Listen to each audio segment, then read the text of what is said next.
I'm Bill Major. Welcome to Shaman Time. I'm inviting you once again to come in, settle down, kick back, relax, let your mind go, and let's see if we can take a trip together and learn about discovery. Discovery is something that happens instantaneously when you come along and it's completely outside of your previous experience. Anything that's not totally new is not a discovery. That's merely an extension of growing our resume of life. We add all kinds of things.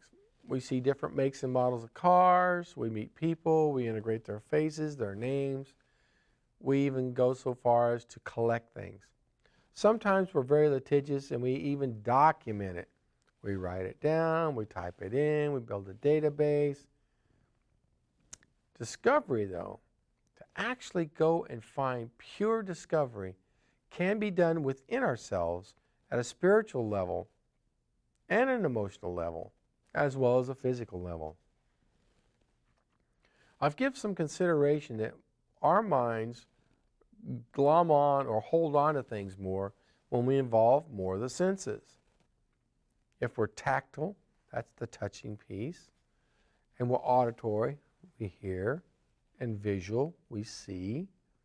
The more of the senses that we involve in what's going on, the greater the chance of an aha moment and creating discovery. I certainly remember the first time that I touched a hot burner. I really discovered what it was to get burnt. An event of which I've not repeated because it was so painful. I'm leading toward this that not all discovery has to be painful like the burner. But yet we can have as strong as an experience of discovery as that tactile burn with the sense of touch in our minds and inside our heads. The flash that goes on in our brains when we touch and we pull back on the burner with that energy level and that impression can be gained without having to have the pain. I've even heard the expression, it's painful to gain this. It's painful. No pain, no gain. Well, maybe in the physical sense of bodybuilding, no pain, no gain. But you don't have to have pain to have discovery in an intellectual or spiritual way.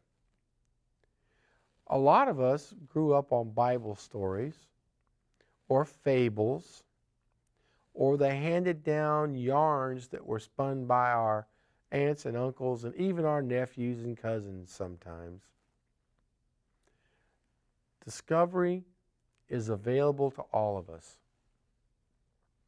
We merely turn our mind's eye into a direction of unknown or something that's not understood, or maybe something that's partly understood but yet has mystery involved with it. So not only are we going through the process of discovery, we're being led on and romanced by mystery, the unknown. And some things look magical. So not only now do we have the part about mystery, but things that appear unexplainable in the phenomena of which they happen and occur as we discover them. I'm sure that if someone struck a match for the first time and it flared up, you certainly were taken by it.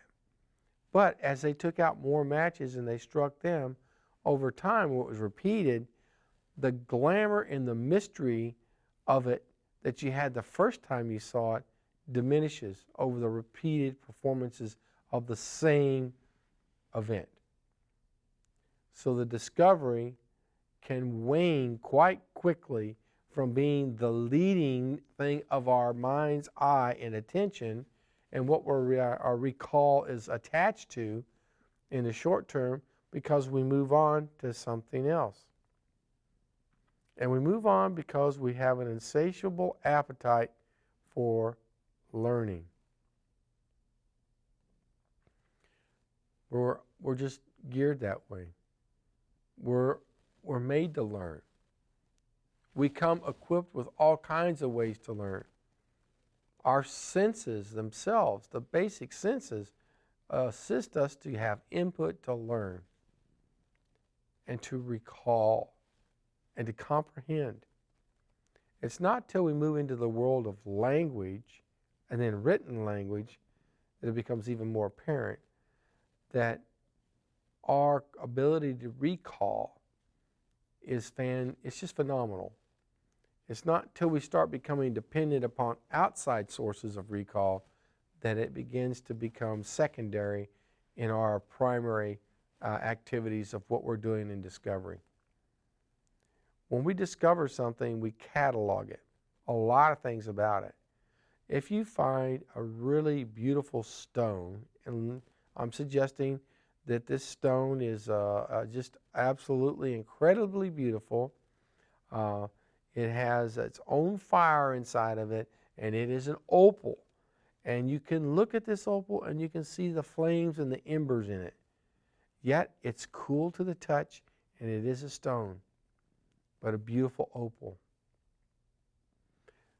The discovery of that opal for the first time, when you peer at it, and your eye begins to map and chronicle the shape of the surface or the shape of the stone itself, and there's a history that's running a history tape in your head of any and all other objects that you've ever picked up that are beautiful. That could be jewelry or rocks or bottle caps or whatever. You start the comparison part, and as you discover this, you catalog it against what you already know, and then eventually what you've just done goes into the catalog pile itself, and then the next thing that comes along, you see how it relates to all those pieces. Now, discovery comes very quickly.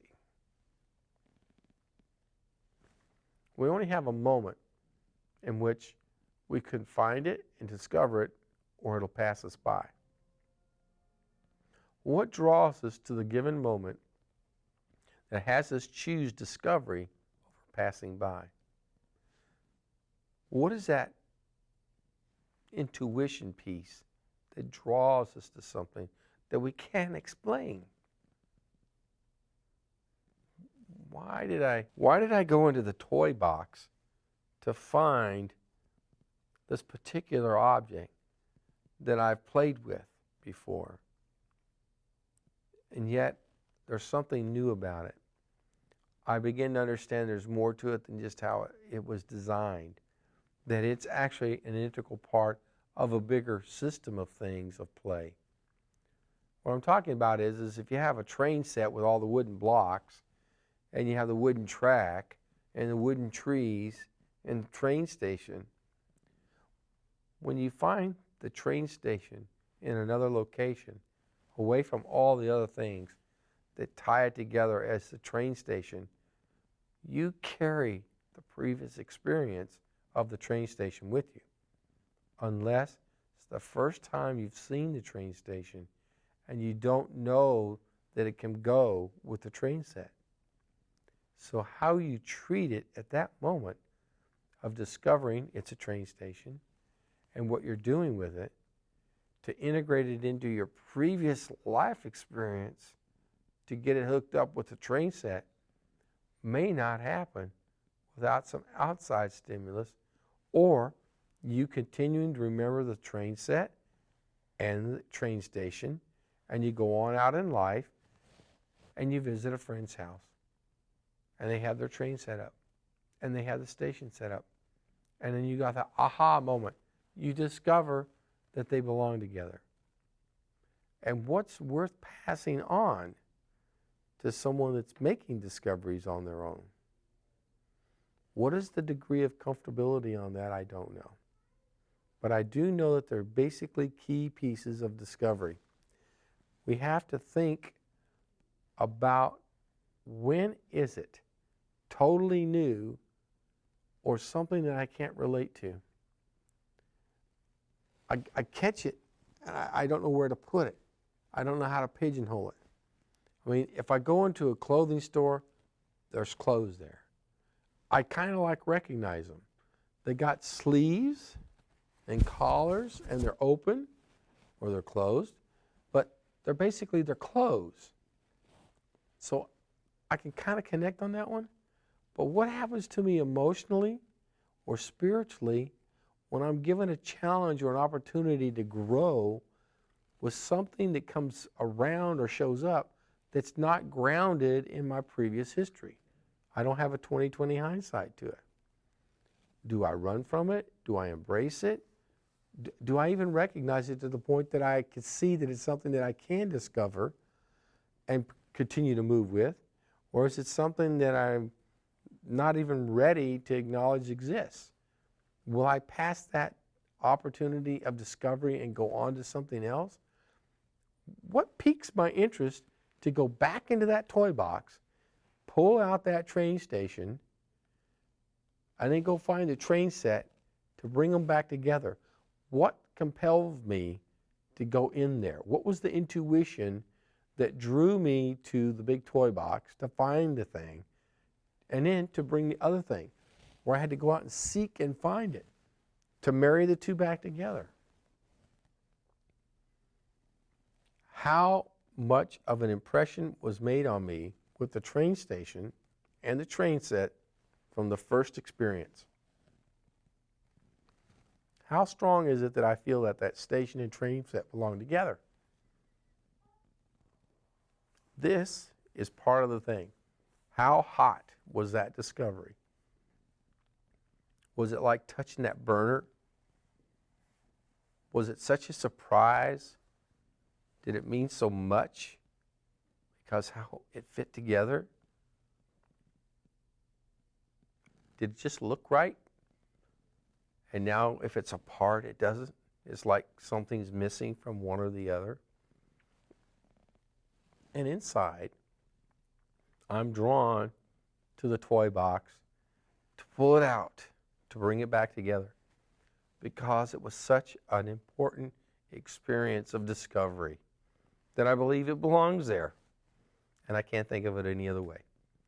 So I leave you now thinking about how many things in your life are such impressions that you continue to draw back together.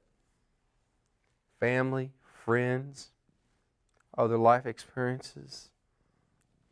Maybe it's fishing, wetting a line, getting out there, the excitement of the first time you hooked a fish.